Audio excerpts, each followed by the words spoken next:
He's like, you played FIFA, that's why I got those scores. I'm mule stubborn, right? I mean, my wife complains this on a daily basis. Whenever you've trusted a woman's decision, it's kind of... Yeah. I ended up getting 99 percentile and he still blames me. If you don't let me in, I will actually break through the door and sit in the class because I need that degree. I would have never thought of putting it that way. It's wonderful. Inherently, I don't like hustle. Inherently, I like peace. By the time you get like 8 to 10 years of experience, you are expected to start on your own. The riches is in the niches, and you are the example of that. We are boutique by design, right? So we don't take on more than 15 clients. If you succeed, it's called perseverance, it's called grit, it's called resilience. If you fail, it's called stubbornness. What is something that you might be saying to yourself when you know that, yeah, this is about the time where I should have stopped? What if the most radical thing a founder can do right now is stay small? Siddharth Sharma reached out to me because he's tired of young people believing the unicorn story is the only story. He runs a deliberately tiny agency from Dehradun, naps after lunch, shows up to every client call, and lives the life most of us only talk about at dinner parties. Slow entrepreneurship, done on purpose. This one might change what you want. So that's also a funny story. I wrote CAT twice. The first time I wrote CAT, I got 49 percentile. So I was like, okay, this is not meant for me. Maybe I'm more inclined towards the technical side rather than the, business side. Next year, my friend, one of my good friends, he was like, I'm writing CAT, you have to also write it with me. Right? I don't want to give CAT alone. I don't want to prepare alone. So during his entire training sessions, I would play FIFA on my computer and he would study. Right? I ended up getting 99 percentile. And he ended up getting around 90. And he still blames me. He's like, you played FIFA, that's why I got those scores. You should have also let me play FIFA. Yeah. I did not check my score because I knew, last year I got 49. So, this year, even if I do well, I'll get 75, 80. Doesn't matter. Nobody's going to take somebody lesser than 95, right? I'm not going to cut it. So then I wanted to marry my girlfriend. And my mother was very strict that without 2 degrees, I'm not letting you marry. Oh, So, okay. yeah, my mom was like, no, without a post-graduation, you're not getting married because then you'll have no option. You'll be stuck with 1 degree and you will just sort of want to go on site and you will, your life won't get built well. So you do post-graduation. She's like, I don't care what post-graduation, but you have to do it on your own. That's right? a great way to put it. I would have never thought of putting it that way. It's wonderful. Yeah. So you see the constraint, right? Like I did well. I missed the bus because I'm not going to read marks. Then my mom is like, no, you have to get a postgraduate degree. So all this let me do 1-year graduate programs, right? When you look at abroad 1-year graduate programs, too costly, right? I didn't want to take too much of a debt. So that left me with 2 options in India at that time. One was ISB and one was Great Lakes. So funny thing during my MBA admission, we had this group discussion. All the normal things, right? In the interview. So I had a panel. It could be lucky or unlucky depending the way you see it. Everybody had a single panel interview. I had a 3-panel interview because I was one of the first ones for that day. For that day, I was one of the first candidates. So all the professors were present. So I had a 3-member panel interview face to face. So one of the lady professors, she then shut the recorder and she was like, listen, you are pretty much 4 years experience coming from Infosys. Typically you would go on site. You'll go to US, you'll go to Australia, UK, whatever. Probably earn 3x, 4x your current salary. Why are you doing your MBA? Right? And I was like, oh, she's asking me a trick question. So I was like, no, I want to put, theory to what I'm doing and I want to understand business nuances. She's like, listen, I've switched off the recorder. So this is all off. This is nothing to do with your judgment. This has nothing to do with anything. I didn't even know who she was, right? Until I went to my college. Then she was like, you just tell me really why you want it. Then I told her all my concerns. I was like, see, I have got 99 percentile, but my mom is highly paid that I need a postgraduate degree. I need to marry, else my girlfriend's father would marry her to someone else because she's also of my age and they are getting anxious that she's reaching 30 and she'll not get a groom and it is getting late because she in her entire family, girls get married at 25. She's already 28, so it's getting delayed. I need this 1-year MBA. I even gave them like, if you don't let me in, I will actually break through the door and sit in the class because I need that degree. Wow. Okay. She started laughing, and later she turned out to be my microeconomics professor. Then Almitra from CleverTap reached out, and I was lucky enough to get a break with her. She then offered me a role of head of digital marketing at CleverTap. And it was a move from Bangalore to Mumbai. Nobody wanted to leave Bangalore at that time because Silicon Valley startup hub. Yeah. So I went to Mumbai, did hair, and went, understood B2B in depth while selling a product. Then moved on from there, joined an enterprise company. This was my largest enterprise company till date. They were doing a lot. It's called Carix. Did a lot of, 6 months, 7 months, met fantastic people. The owner, fantastic. Everyone was good. Post that, I got an offer from Sequoia, and this was again another lady. Her name is Swati, and she was the hiring partner for Sequoia that time for this role for Sequoia, and she called me and we had a nice discussion, and I was like, listen, I would rather go to a product company than go to a VC, right? Like, what would I do at a VC? Yeah. Then she was like, listen, you can go to a product company anytime, but would you ever get a chance to go to a VC? That's true. So I was like, that's right. So I was like, okay, let's take that bet. And I've always been this. So if you see my decisions, it's always been, okay, let me do something which is not done before. Like, I've not done this, so let me do this. Yeah. Right? So went to VC, spent 1.5 years, 18, 20 months in, I started to feel bored because marketer, VC, there's an itch you have to scratch, and it was not being scratched. So I was deciding, got a couple of offers from a product company to lead their marketing. I was like, I've done this before, right? It's the same thing. You hire a team, you look with the founders, you build in. And I did not want to take a bet on any product except myself, right? So I was like, instead of betting on someone else and instead of hitching myself to someone else, yes, obviously, that can grow to like a 5 million, 10 million outcome, or it can go to, whatever X outcome, right? I was like, why don't I bet on myself? And by that time, my son had also reached 8 years of age. And I knew that, next 5 to 7 years, that's the time I have with him, because when I was 15, I also started I also started to move away from my family. Like, yes, I was talking to them, but, teenagers and how boys are, right? And I was like, okay, I have next 7 to 8 years with him, max, right? By the time he's 17, he's probably going to have his own life circle, and he should, right? Yeah. So I was like, okay, I was hustling a lot in this entire career. I've hustled a lot, right? So, and I'm not somebody who inherently likes hustle. I hustle because I know there is something needs to be done, so I have to hustle. But inherently, I don't like hustle. Inherently, I like peace. In Hindi, there's this word. In Urdu, there's this word called sukun, right? So I want sukun ki zindagi. Like, it's okay. Money will come, money will go, but limited money can give you happiness. Like, less is more, right? So I was thought of even chasing that dream, and my son was not doing too well in Bangalore. Pollen allergy, asthma, wheezing, and all this stuff. So we decided to move to my wife's place, which was in Dehradun. Right. So we moved to Dehradun. This was a couple of years back, and I started my agency. Before the transition itself, I started my agency because, like I said, I wanted to take a bet on myself. I was like, okay, let me see how far I can do my work. Yeah. Right. And then my wife said, okay, listen, we should move, and it was a joint decision, and I felt it was the correct move. So we shifted a couple of years back to Dehradun, and my son started to feel better, obviously, because less pollution, less pollen, everything, right? And no hustle bustle, right? He's not spending an hour in the bus to come home from school, etc. So, and then I actually, honestly, in the deepest part of my heart, I also honestly believe that's when I started my agency in 23. I will shut it by 24th August. Like, I will do it for 1 year, and I would earn some money, and I would be like, okay, let's get back to a job. Right? Okay, chalo, fun is over. You've had your fun. You've earned some money. Now let's get serious in life. But somehow I kept earning money, right? Money kept coming in, and I did not do too much of business development, right? Friends started referring to others, that I was getting one way or the other, something kept happening, right? And maybe God's grace, maybe something, but something kept happening, and I was like, okay, money is coming in now. Okay, until money dries up, let me wait, right? And then 25, it dried up, right?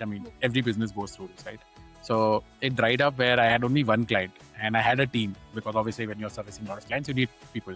So I had a team, And I had to obviously pay their salary, right? So I was like, okay, this is the month. Yeah, this is okay. Next couple of months, let me deliver the bad news because I can take care of my team for 2 months. Another 10, 15 days, I'll tell them, listen, we are shutting down, but I'll give you 2 months of severance. So you have 2 months to look out for a job. Good run, but chalo, see you. Okay. That month, I remember very correctly, it was September 2024. October 2024, we had 1 client. November and December, and we service SaaS and B2B. Typically, November and December are the time where you do not get clients because they are also shutting. I mean, it's also, nobody's going to sign in new clients. So they are also not focusing. Yeah. I don't know how we ended up with 8 clients. Right? And suddenly the books started looking better.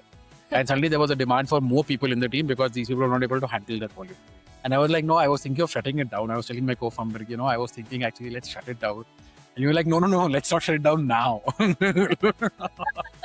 So my co-founder is perpetually worried that I will one day just tell him, let's shut it down. So he's like, no, don't shut it down. We are getting money. We have cash flow. So, and it's continuing. And I'll see how long right now it's earning money. It's doing good. I am leading a sort of peaceful life. Yes, work is good. Some days are bad. Some days are good. But I have more good days than bad days. It is essentially the life that a lot of us would love to lead. I know I would love to lead that. I keep telling my husband that, ho gaya bas abhi, chalo, let's get on a good job. Let's go. So yeah, fantastic. And that's what I like when I read your responses also on the form, because and having been a founder myself, I this resonates with me deeply. But when we start a business, we start thinking about scale and we start thinking about 500 crore and 1,000 crore. But actually, the riches is in the niches, and you are the example of that, right? That you don't have to, it doesn't need to be like a unicorn story for it to be a wonderfully successful one. So, yeah, it depends upon how we define successful, right? For success. Yeah. And this is what, that's why I reached out, on this thing saying that a lot of kids are enamored by the success stories of unicorn, saying that, okay, they will be the ones who are in the newspapers, who are being talked about, VC darlings, right? Yeah. What I've seen and what my eyes have opened up to when I shifted to Dehradun, because Dehradun is not a tech city at all, right? Yeah. You would hardly, I have roamed this entire city and I found 4 companies doing IT services, 4, right? In Bangalore, I would step out of my house and I would find 10, right? Absolutely. Here in the entire city, I found 4, right? Now, but if you looked at, people doing businesses, there are far more people doing businesses here than in Bangalore. Far more. Everyone does their own business. Everyone does their own thing, their own. Yeah, everyone. Like somebody might be selling real estate, somebody is doing manufacturing, somebody has a farm, somebody is doing something in cement, somebody is doing something on wholesale, somebody is doing retailing, but everyone's doing something. The only time you work is when you're young and you need experience. By the time you get like 8 to 10 years of experience, you are expected to start on your own. You are expected to do something on your own unless you are in a government service, right? Yeah. So there's a very clear distinction. If you're not in government, you are doing business, right? And that sort of opened my eyes where people, obviously the next question, as a Bangalorean, how much do you make, right? Because, that comes in tech, right? Okay, how much are you making? What's your equity? What's your CT? What's your take home? So, when you make friends, you're like, okay, listen, what's your typical range that you make? You're like, range? It varies year by year. Some days, some years are good, some years are bad. I was not used to hearing years. Yeah. I'm used to hearing weeks are bad, weeks are good, because startup, you don't even, 1 year, nobody even knows what's going to happen. Absolutely. Right? And then that sort of changed my outlook. And that sort of, then I started realizing, a lot of kids that are growing up, especially in metro cities, Mumbai, Delhi, because, parents are there for jobs and everyone's there. They are not exposed to this thinking that, listen, businesses can be successful and it doesn't mean you have to be famous. It doesn't mean you have to be on Twitter, you have to be on Insta, you have to be on LinkedIn. Businesses can be famous. You can earn a good amount of money and live the life you want, run the business you wanted. At the end of the day, you have to realize what you're truly into. Yes, if you're into tech, if you want to do this, you want to break through innovation, sure, go for it. But not everyone is interested in tech. Not everyone's interested in innovation. Not everyone's is doing that. If you want to just do a simple manufacturing, you can. Yeah. But people are sort of giving it up and no, I want, everyone thinks that building a product or a tech product is the only way forward if I'm an engineer. That's not the case. Absolutely. And I think what I'm going to just overall take away from this conversation for sure is going to be the fact that we probably need to have these perspectives also out in the world for kids to see, to say that success can look like a lot of different things, and especially in India where not too many people are probably talking about it. Oh, absolutely. You were saying something around the fact that the Bangalore question comes up, how much do you make? I think that question largely should be, how much do you save? Like, I mean, yes, the life that you're living and the work and the kind of spending that a startup ends up doing, how much do you actually save to say that it is a success? Absolutely. Yeah. So let's talk a little bit more about YellowKyte. Tell me what all happens in there. What's the best features? What are the things that you get kicked about? So, at YellowKyte, I think the biggest challenge for us is, we work with SaaS and tech, and, everyone's talking about AI apocalypse is coming and SaaS is being, and we see it on the front lines, right? And what we see is that if your product is good, if you've actually made a product that solves a customer pain point, AI is not coming for you. Nobody's coming for you. There is obviously AI at the back end is improving your product. Obviously, from a tech perspective, you should, start going into AI native, make your product AI native. It is rip and replace. Obviously, technologies come in and change the way things happen. But if you're actually solving a good pain point and a large pain point which people are ready to pay money for, you are not going. You're the only thing you're going to get disrupted is if somebody can actually capture your distribution on GTM. And the more powerful you are in terms of solving the problem, the more GTM and distribution you have. So if that entire build versus buy scenario that people are saying, oh, people can build in-house, your product can be built in-house, I'll run with the bat behind you to hit you out of that self-pityness. Be confident in your decisions and keep moving forward. While everybody keeps saying that the AI apocalypse is coming, we see the impact is like, okay, nice to have products, which was sort of like cherry on the cake. Like, okay, hey, my screen recorder should be nice. Those are obviously getting crunched because see, they don't, the only problem they were solving is a functional problem, which any tool is being able to solve. So you don't want to pay $3,000 for it. You now know there's a $35 tool available and there's not much risk in it. So wherever the downside is very low, those products are going to get disrupted. Wherever the downsides are high, which is legal, compliance, financial, GTM, anything, those products are good to stay, right? System of records. Your downside is very high. Imagine tomorrow your AI tool by mistake deletes everything. Your entire records delete. What is your sale work on? You are a $2 billion ARR company and you don't even know what's happening. So you are anyway not going to work out. It's not going to work out like that, right? With YellowKyte, within YellowKyte, what we do is we use AI a lot in terms of research, in terms of analytics, and what we used to call human negative ROI before. For example, Google Ads campaign. Now, it was not feasible for everyone to look at the 800 or 900 keywords you are being triggered for on a daily basis, right? Now, basically, we can actually tell, we have our agent, which basically runs through all the keywords that we get. And it basically helps because we've put a filter and say, okay, listen, this, if it doesn't match these filters, if it doesn't match this, give us a list that is happening on a daily basis. As soon as we get this list, we scan it. There's a human expert, scans it and says, yeah, these are wrong, these are right, right? And then we give that feedback to the AI agent, which improves the next round, right? And we then negate it, right? So the performance of our campaigns goes better. So we appear better, right? We look more productive, right?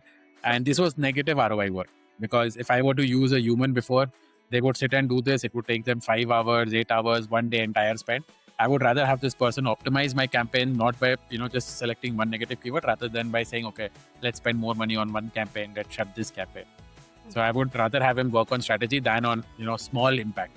So what you've been able to identify is the fact that even if you're a marketing agency, the core of what you do depends on the fact that you have so much experience and information about what actually to do. And therefore, you're able to use the AI agents well. You're able to use them better to execute the kind of things that would have taken a much longer time had humans been doing. Execute as well as even think about it, right? I mean, this was not even in a process. right? Our process used to be look at the top 30 keywords on every campaign on a daily basis, see if they are right, if they are wrong, negate. Go then. Yeah, we are doing multiple automations. So, for example, if somebody sees a LinkedIn ad, and if one company has seen, like, say, 500 impressions of your ad, right? We quickly enrich that company, chart out the decision makers, send it to the BDR team. The BDR team sends them an outreach on LinkedIn. Then basically we send them a WhatsApp, we send them an email. So these kind of things that used to take a long time to even make, even like say 2 years back, are now faster. And these automations now work with us like this. And it's fun making these automations. It's fun doing this for clients. Fun figuring out, like, the entire GTM has changed, right? How do you approach? And it's changing on like even a monthly basis, right? Something is working, something is not working. So enough data now, and the the feedback is coming fast enough for you to kind of do something about it and move forward. Absolutely. I understand that. I remember this, this is reminding me of a time when we were running we had what we thought was a really great marketing agency out of Sri Lanka.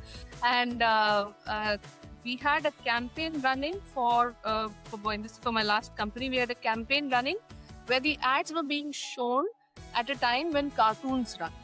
Because it is a kid's product, so they're showing it in cartoons. But I'm like, who's going to pay 90,000 rupees for a bed? The mother. Like, the mother is not looking at the phone. So what I'm saying is that, using AI tools, I would assume, has taken away a lot of this human perspective problem where someone is probably not thinking it through or thinking it in a different way. And therefore, it makes your work that much more precise. It makes it more automated, and you're able to save a lot of more time. How has that translated towards how you approach your customers? Oh, I mean, I'll be honest, right? Customers only want one thing. They want pipeline. They want revenue. They don't care whether you use AI, you use humans, for all they care, I can use chimpanzees, right? So at the end of the day, they just want revenue, right? And people who come to us typically come to us when they have burned their fingers with multiple agencies. And by intention, and like I said, right, I want sukun ki zindagi type of person. I'm that kind of a person by nature.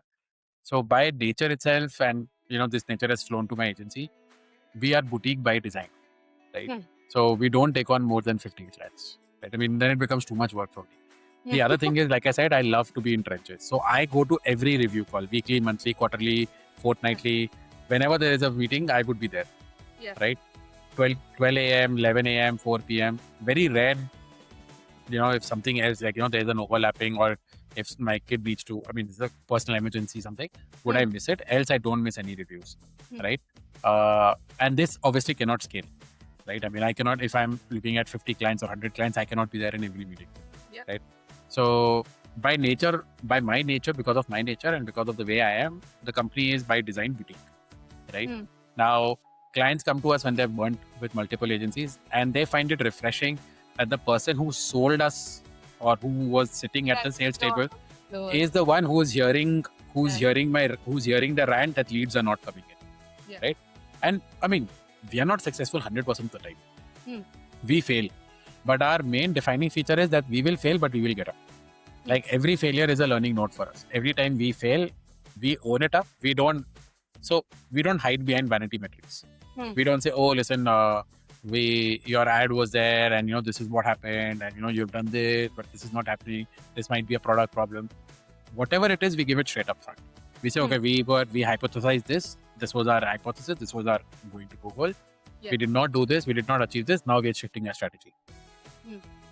So some of our customers, obviously, they're like, oh, listen, it's been 2 months, but you haven't shown any major result. So we are not comfortable with this. And we tell them, sure. You want to move on? Great. Not a problem. And clients obviously love what we do. They see, okay, all our agents are going on, all our, when they see the internal working, and they see, okay, what they have given us. And then when they, like, for example, like, I've had one customer who moved on from us to another competitor. But yeah, it was a kid who's 3 years experience talking to me. I'm a founder. I've sold 2 companies. This is my 3rd stint. I don't want to talk to a 3-year-old fresher. I want to talk to somebody who understands that yes, this is a problem. That yes, somebody who can listen to my rant and somebody who can take in my, because founders play on the extreme edge, right? They have a lot of pressure. So obviously when they are with in a private conversation with the agency, there is going to be some steam. Some steam is going to be let off. And you need a mature head on your shoulders to not let your steam, come in that way of that steam. You just need to absorb that steam and say, yes, you're absolutely right. This is how it's going to happen. This is what's going to take time. This is what's going to happen. Yes, we were wrong. We were mistaken. We are course correcting. Right?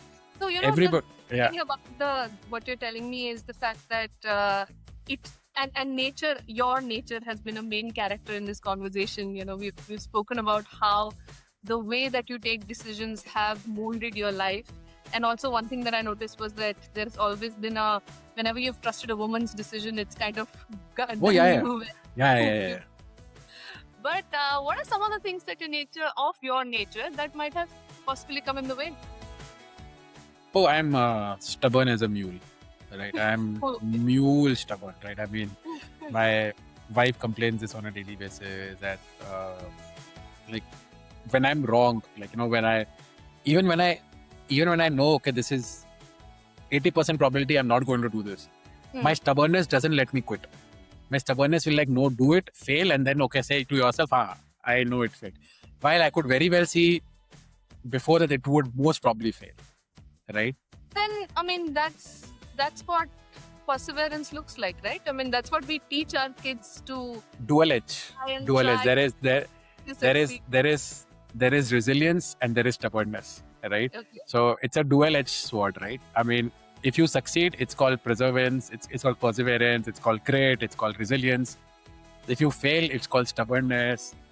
It's just it's just a skill that you have to hone over a period of time. And the problem is you can't just hone one end of it, right? The more you start thinking that, okay, I need grit, I need resilience, the more you also become more stubborn, the more, even when things are, while you develop the skill to know things are going wrong, there is a stubbornness no, maybe that 20% is me. I know 80% is going to fail. Maybe that 20% I can squeeze myself in. I can just do that, right? So you need to layer on skills, right? You have perseverance, resilience. You got to also layer on judgment. You also got to layer on detachment. You've also got to layer on multiple skills as you scale. But again, one of my weaknesses is stubbornness, right? Even with a client, one of my clients just recently, after being with us for, I think, 28 months, and this is a long time agency partner relationship, they just, they said, okay, listen, you know what, we want to work with someone else. So I was like, sure, fine. We get them documentation, we get them everything, right? And I think they had to send out a newsletter today. And this is not a good example of how stubbornness can be a negative thing. No, it is stubbornness. But it is stubbornness because I am refusing to let go of a client who has sort of paused our services, right? For the business, this is negative money. I am spending my time. Every person in an agency has a money value of their time, right? There's a money value of their time. Now, I'm investing it in a client who's probably paused the service and probably not going to come back. After 28 months, nobody comes back to an agency. It's like, okay, we had a good relationship. Now, bye. It's like a formal breakup. Now you go ahead, right? Yeah. Now, so stubbornness also. I do projects for them, right? Sometimes they will say, okay, can you do this? Hey, can you quickly build? I'll do it for clients who have gone. I will talk to my clients, ex-founders, ex-CMOs, and they would say, hey, can you do this? And I would be like, I'll do it in the evening. I will actually spend my money. And my co-founder, my wife, and everyone would be like, why are you wasting your time? I'm like, it's just fun to do. Be like, it's not fun. Realize you're wasting your time. Nothing will come out of this. Focus on output that will actually get you. So stubbornness, sort of puts me, that's one of the weakness point. I am actually very, very stubborn. Second thing is, because I've been in startup world, because I've been honed by the environment, people might think it is moving fast, but I'm also impatient, right? Especially in places where you should be patient. Things take time. You cannot be impatient and destroy them. The more impatient you are, the more chances of you destroying a process that requires patience. Impatience can never lead to success, right? Yeah. Success is built on patience, right? But startup world doesn't teach you that. Startup world teaches you today, now, next microsecond, right? So what I hear from both of those examples is the fact that the same quality can sometimes be good and sometimes not be good. Oh yeah. And essentially, it's about balance. And, kudos to you that you at least have the awareness of the fact that, listen, I'm impatient or I'm stubborn. And, you very stubbornly stuck to that fact that, no, I am stubborn. But a lot of people are not even able to recognize it. Now that you have recognized it, what is something that you might be saying to yourself or thinking of when you know that, this is about the time where I should have stopped? Nothing Can't.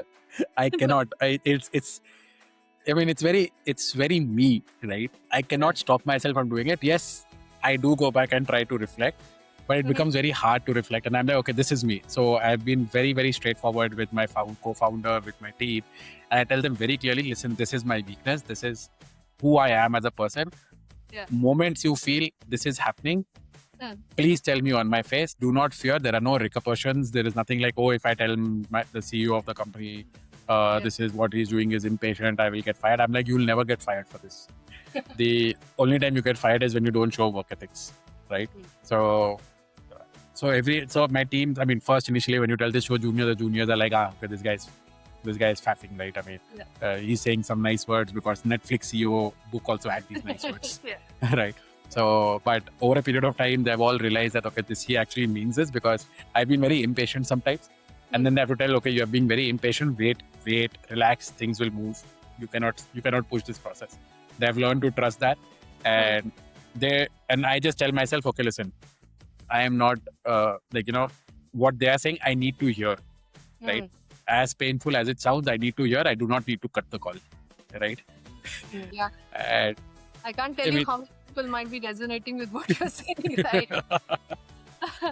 And it's good that, you've kind of built some external accountability for yourself, knowing that, okay, I can't stop myself, but let somebody else tell me, and then I can't, go get pissed about it from them. And speaking of your childhood, what are some of the things that you think were, or was there a moment where you felt that you can now look back and realize that, that was the time when I kind of started thinking about things a certain way, or you just always went with the flow? I'm more of a go with the flow kind of person, right? Like I told you, beginning itself, right? My co-founder is perpetually scared. I'll tell him one day, let's shut down this company in 3 months. We'll pay every month 3 months salary, right? So I'm more of a go in the flow kind of a person. My mother's been so I get my work ethics from my father. My father used to work in a bank and he was a workhorse, right?